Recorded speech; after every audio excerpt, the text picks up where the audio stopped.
Okay, And well, here we are again. we are here. It is the 12th. It's not Mother's Day. It is March 12th. And 2 days before, evidently National Pie Day, a friend of mine, Erica, told me about Pie Day. It's National Pie Day on 314 because pi is 3.14. And I knew that was going to get that reaction out of you, so I had to start with that. We used to joke about the Greek Orthodox. They had a saint for every day. Every day was a saint day. And here, every day is something else. Now everything It's is... a woman's day, kids' day, grandfather's day, dog's day, cat's day. What is it today you said is what? upcoming is National Pie Day. National Pie Day. Okay, So, be sure. No lack of marketing concepts. Okay, make sure you go to Marie Callender early and get your pie. That's right. Otherwise, Yeah. Well, we're today going to be looking at a page out of the book, which is titled Tears Before Triumph. okay. Now it deals with Jesus on his way back to Jerusalem, his final week. We're in Lent, as you know, which is Correct. the period before the crucifixion and resurrection. Right. And so we're on the way to Jerusalem with Jesus. He's been away for a long time. He was smart. He didn't come too early because he would have been eliminated a lot earlier. He definitely had the attention by now. Yeah, he had the attention, and this is the climactic week in his life. And we want to talk about what he said and what he did. Now, as Jesus rides into Jerusalem, he is widely acclaimed as the deliverer who comes in the name of the Lord. That's Hosanna. Okay. Jubilant crowds press in close, waving branches and spreading garments before him in a gesture of great respect, and soon they arrive at the brow of a hill overlooking the great city of Jerusalem. Wow, must be a beautiful view. Yeah, I've been there many times. Okay. It is a beautiful view. Behold, the object of their desire, the city that they know Jesus will capture and make his royal capital. I mean... Okay? Now we're following the story as we have it in Luke. Okay. But a strange thing happens. Jesus weeps over the city. This the crowd did not and could not understand. Because they can't see what's about to happen. That's right. Tears are not for kings, and they are commonly interpreted as a sign of weakness. Okay. I remember as an adolescent, 13, I could not hold back tears. I used to cry at everything. I used to say, stop crying. Well, then Jesus rides on into the city to be engulfed by the conflicting events that drive him to his destiny of death. Okay, tears before triumph. Triumph refers to Easter Day. We won't come to that yet. Of course. But I want to talk about the crowd.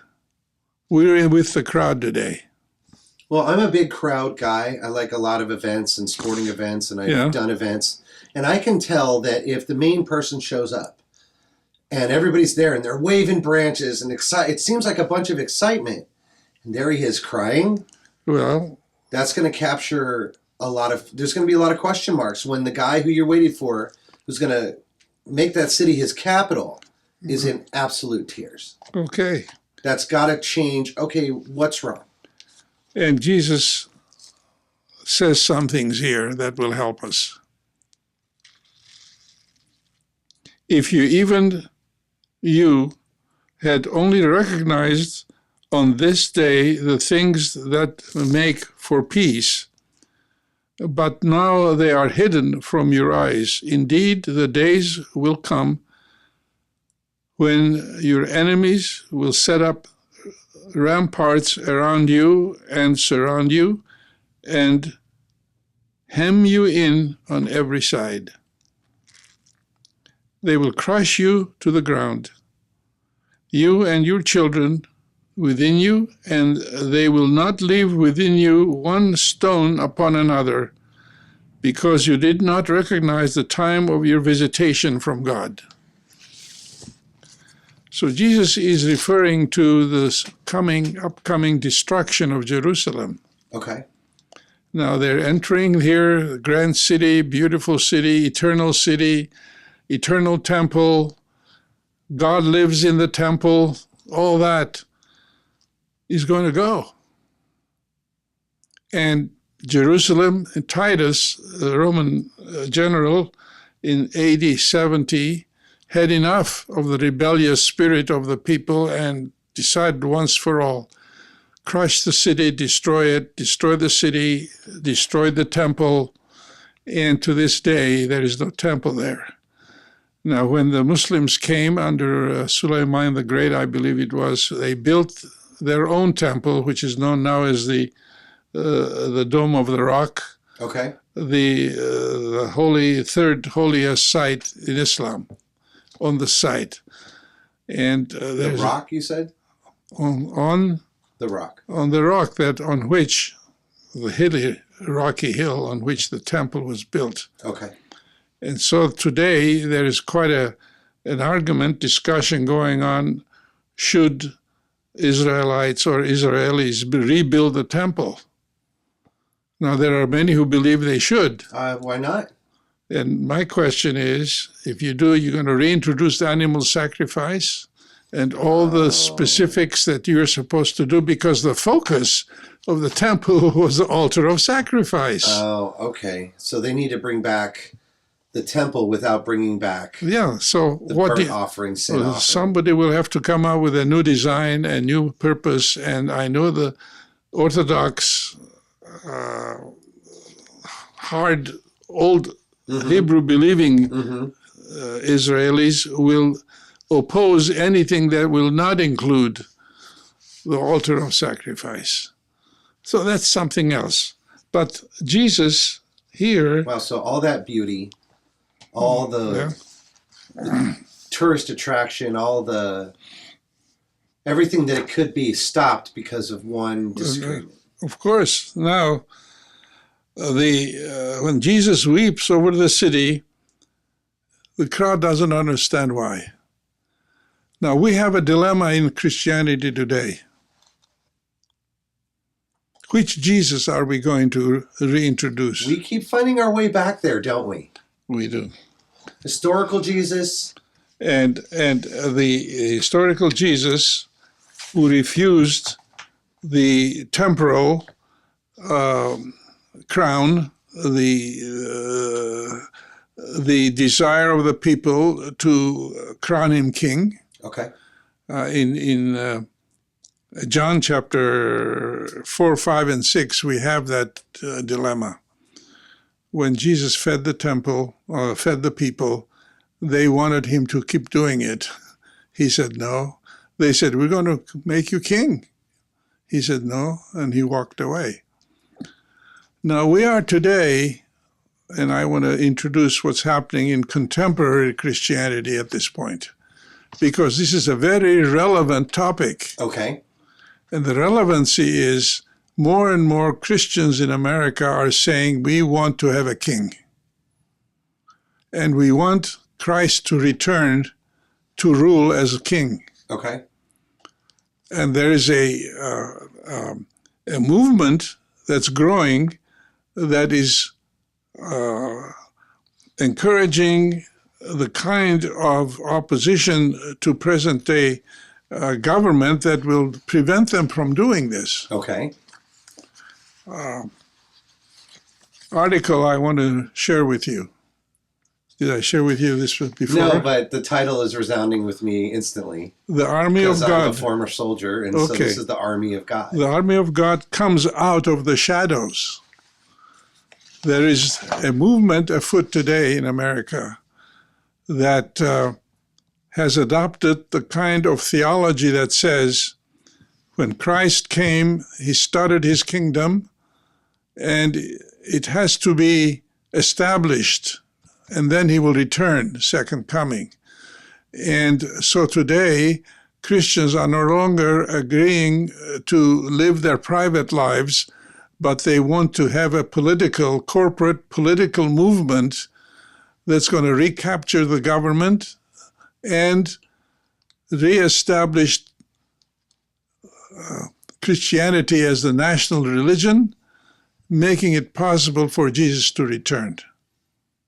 That's an interesting way to line up those events. Okay, yeah, because that is what is known as post-millennial Christianity.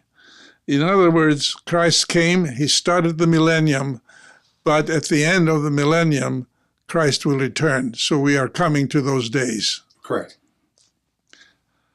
Let me quote, if I may. Sure. This is an article that's come from Atlantic Monthly, February issue. Okay. By Stephanie McCrummen. Okay. Hi, Stephanie.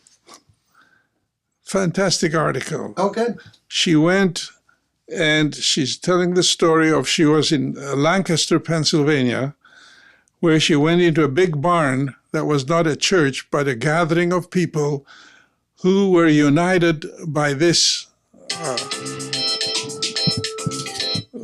conviction that they were to return government into the rule of Christ. Makes sense. And it has grown to the point where, according to this article, some 40 million Christians in America follow this movement. Wow. What was happening in the barn that I mentioned in Lancaster did not represent some fringe of American Christianity, but rather what much of the faith is becoming. A shift is underway. Agree. One that scholars have been tracking for years and that has become startlingly visible with the rise of, if I may say, Trumpism. Okay. So there is a fusion with this kind of theology and movement with the political... Moving together. Yeah, and Trump has been smart enough to buy into it. Paula White, who is one of his trusted Christian ministers, he called her when she was on TV and said, "You got it. Help me to meet the leaders." And she did that, and today she has an office in the White House. Wow. Yeah.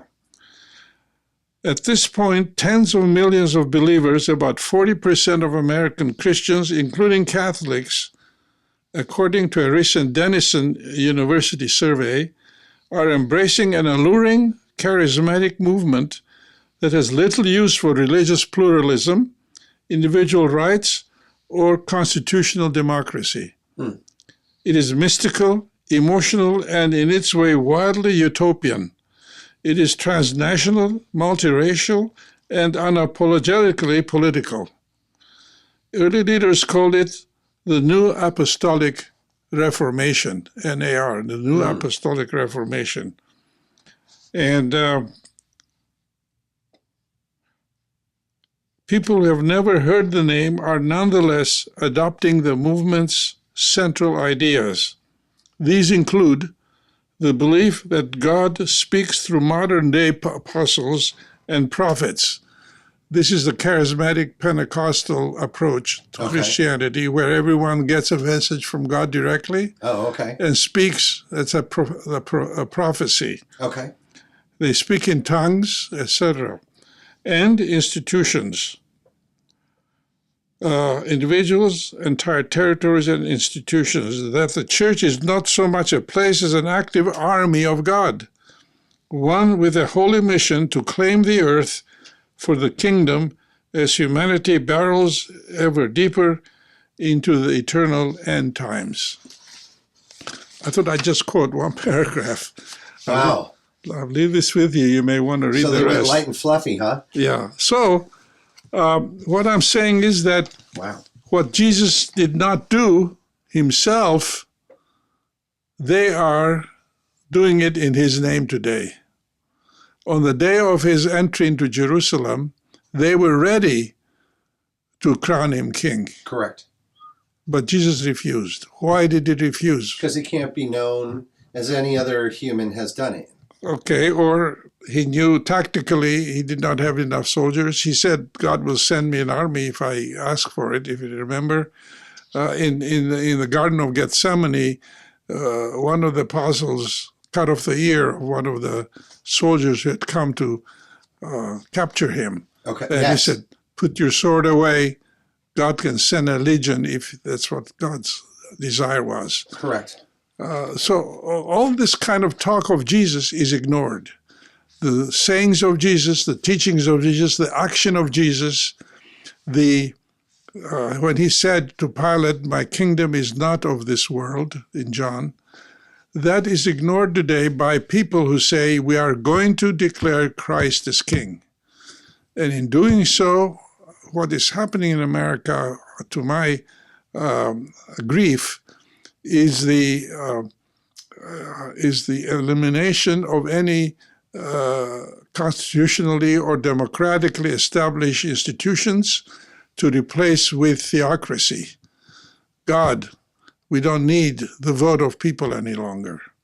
So what's it going to do, America? Well, it's definitely unbalancing things. Yeah. And as I read into the next paragraph on this point of reflection, it starts right away with, and do we understand Jesus today? Oh, yeah. Okay. And that really resounds right with what you had just said. Yeah.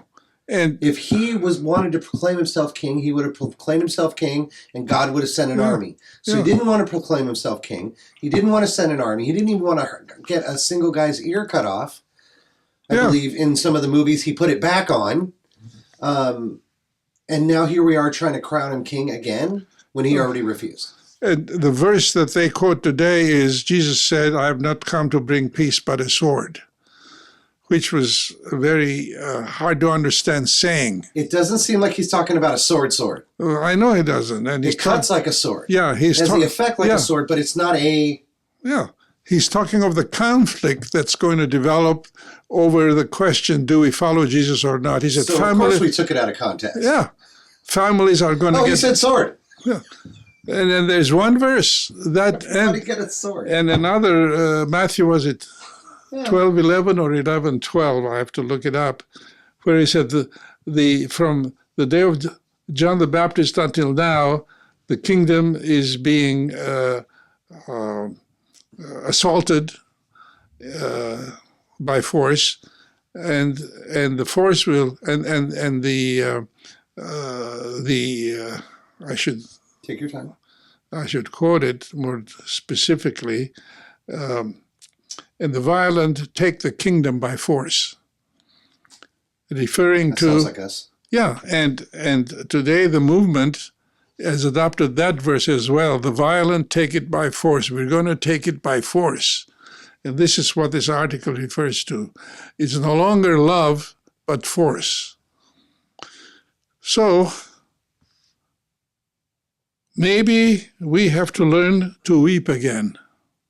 Maybe we do. I do. Have we forgotten?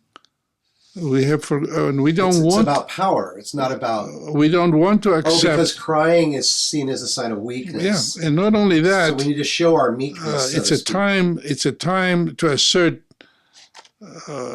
with force what you can do and will do, and not time for weakness any longer.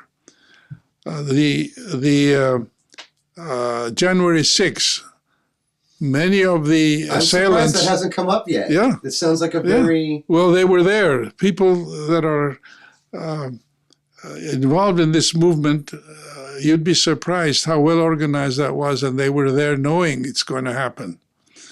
They did not think it was going to go as far as it would, but it did. Now, let me read on.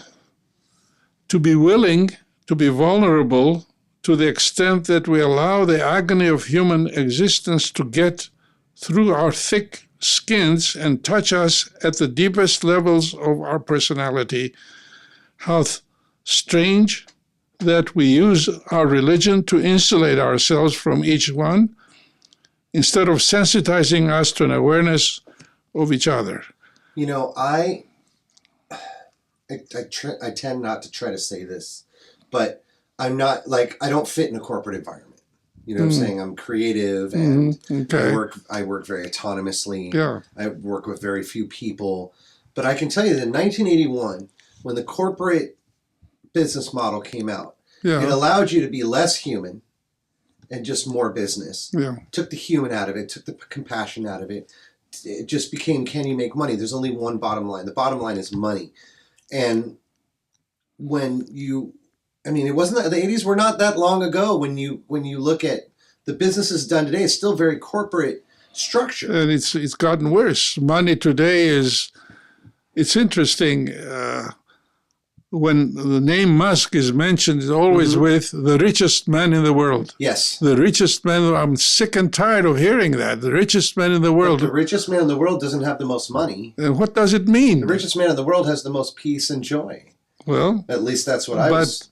But according to them, this kind of riches that he has, which is on paper only, I believe, it's not in cash, actually in the bank somewhere. So the agony of human existence, the problems that bring us down, we use religion to try and insulate ourselves from each one of these bad things instead of accepting it and understanding that. And just coming out of the book of Job with our last series, that makes more sense to me now. Yeah. And remember what I said about the suffering of Jesus was redemptive suffering. Correct.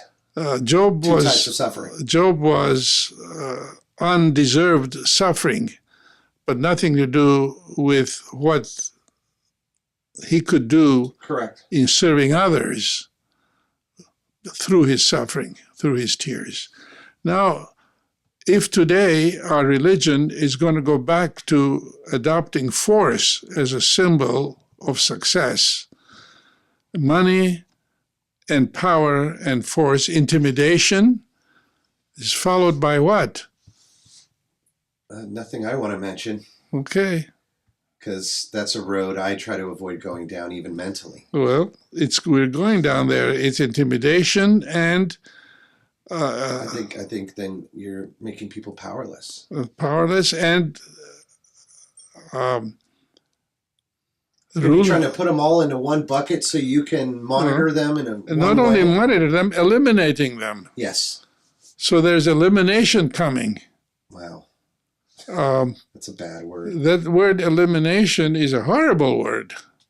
It brings into our mind all kinds of sufferings we have all gone through. That's very true. And is this what is going to happen to America? Well, I am a big fan of balance. And I do think that when things get out of balance, something comes to correct them. I hope American democracy will correct itself. She's a strong lady. Okay. Democracy. She will. She may be. She will right the ship when she needs to. But Mother Liberty, the other day I saw her with chains being led back to Europe. Yes. Yes. Well. Indicators. I mean, like in the 60s, there was a lot of negative indicators, and it brought about even a Jesus revolution. And maybe this is what needs to happen to get us to the next one. Well, at least I'm hoping. The Jesus revolution unfortunately morphed into what I was talking about. Into this new apostolic Reformation. The charismatic movement is of two types. There are charismatic denominations like the Church of God, Assembly of God. They are not involved. It is the free-floating, unattached, irresponsible, because that's the essence of charismatic expression. For what I want to do, exactly. Not for what He wants from God me. speaks to me, God directly. I don't need anybody else telling me what to do. So therefore, there's a proliferation today of people who are taking it upon themselves to say, God is saying this. Paula White is a good example. This goes back to that guy that I didn't know, the guy that wrote the book and said that this is coming, and then he was wrong. Yeah. What was the guy? Which one? The mustache. Which we one? talked about a couple episodes ago. He wrote a book. 35 million people followed him. Yeah. It almost sounds like the exact same thing. The great planet Earth. Yes. The name scares me right now. But that's the kind of thing that's happening. And what's happening today, they are becoming polemic politics. They are adopting, and they were looking for somebody to help them to represent this movement, and they found him in Trump. And Trump found them, so there's a mutual symbiotic relationship. Now, how far Trump will go with a kind of domineering politics is a question.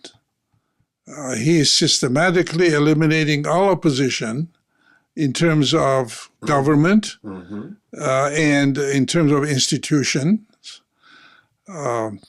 He's withholding money to institutions that have been the bedrock of our democracy, like Columbia University and Harvard. I heard the VA as well. Yeah, Veterans Administration.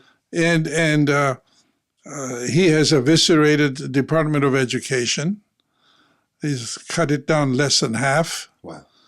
So I personally, I don't know if our listeners do empathize with this or not, but I believe we are getting into a very, very not only tough but unfortunate and tragic times in America. Well, hope is frail, but it's hard to kill. And I'm going to maintain the hope that I do too. That this United States that will be united again. Amen. I years ago when I first came, they said America will never produce the kind of despotic regime like Germany had because of the diversity in America. We have diversity of people, diversity of religions, diversity of politics. And it should all be welcome. It will be a check on extremism. Well, like we read in Romans today at the Bible study. Yeah. You know, it's about accepting other people. Yeah, but if we don't, then the one says whoever we gets... We lose what makes America America. Yeah, it's exactly. And are we going to come to that point? I don't know. I hope I'm going to cross my fingers. I hope not. And I'm going to keep a little ear out to see what happens next. But it's definitely, we're living this. Yeah. It's here, and we'll see what happens. And maybe we just need to learn to weep again. Well, that's a great closer. I think tears before triumph. Triumph comes, but triumph in the form that Jesus experienced, not what people expected. So let's be a little human. Okay. And let's try and let everybody have their say and their way. And that's what America does. We put it all together and we do it beautifully, don't we? Amen. Okay. That's it for today.